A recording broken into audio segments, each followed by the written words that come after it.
So you're stuck in a rut, fixating on changing something that is completely outside of your control.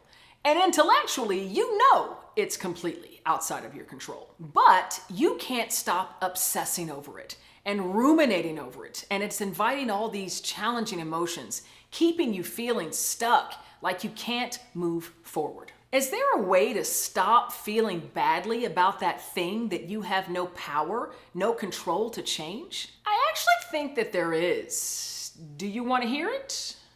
Let's get it.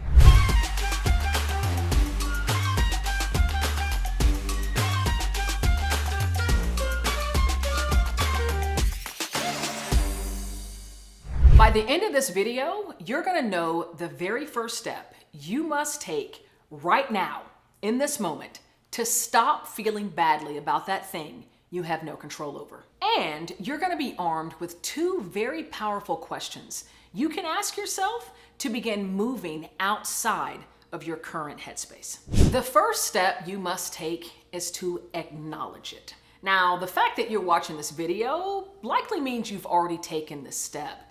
You acknowledge that you're ruminating on something that you have no control over, that you personally cannot change. Taking a step back to acknowledge how you're responding to a dynamic or situation or circumstance that you have no control over is the first step in having any hope of doing something about those feelings that are constantly inspired, that frustration, that fear, that anger, or that anxiety. It's the first step. And listen, know that you are not alone. This happens to the best of us. Control is a really funny thing. We so often wish to control everything in our lives, right? Our circumstance, the outcome of a given situation, the behaviors and the actions of those around us. We just want to be able to control so that we can predict what's going to happen to avoid any surprises or any pitfalls, right? But the more that we seek to control those things we have a complete inability to control,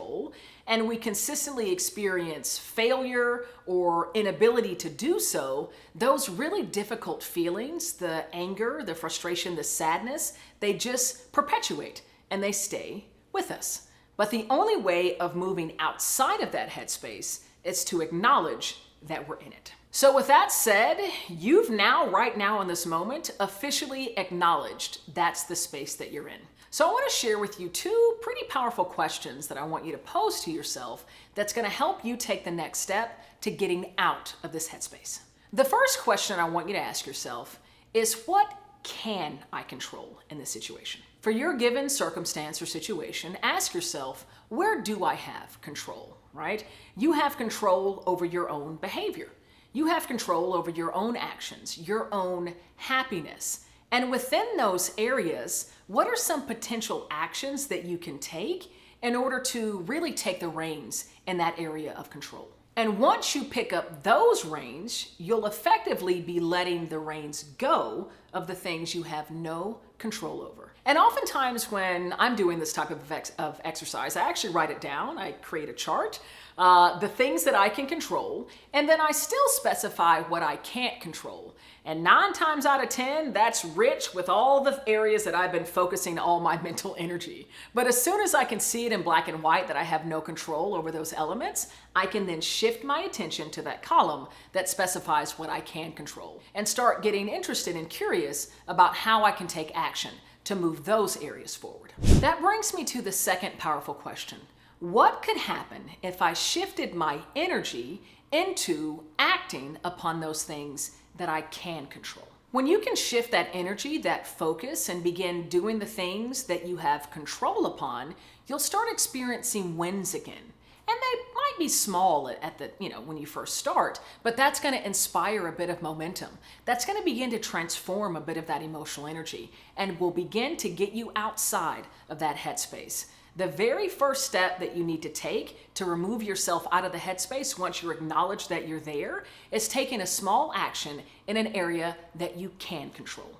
You'll feel that win, you'll feel that momentum, and it will begin moving you forward, getting you out of that downward spiral or stuck in that rut, laser focused on something you have no control over. It actually reminds me of my own experience being a keynote presenter. So I knew a lot of keynote engagements all around the world.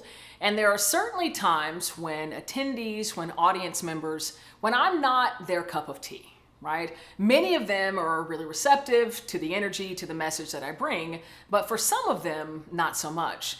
And I can remember for one particular client engagement, we got feedback, we received feedback, and it was a virtual, and so there was a lot of feedback in the chat.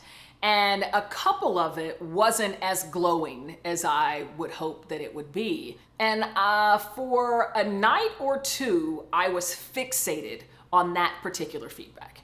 I was fixated on thinking, okay, what do I need to do to change the message, to change the way I'm showing up on stage, such that I can change the way they feel about my keynote. But the reality is, I have no control over how people will respond to my message and the way that I show up on a stage, being my full authentic self.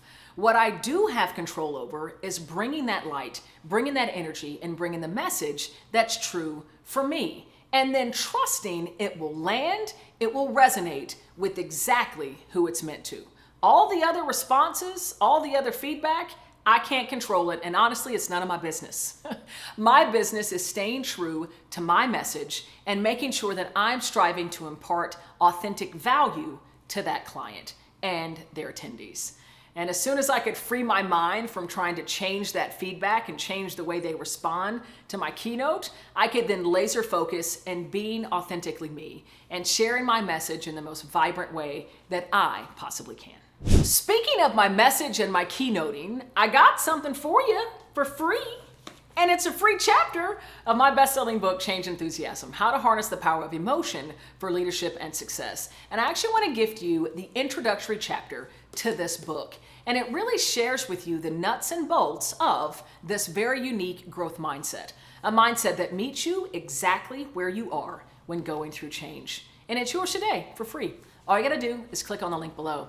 I wanna make sure you have the data, the research, the insights to help fuel your growth through even your greatest change challenges. I'm Cassandra Worthy, and until we meet again, keep growing and keep rocking.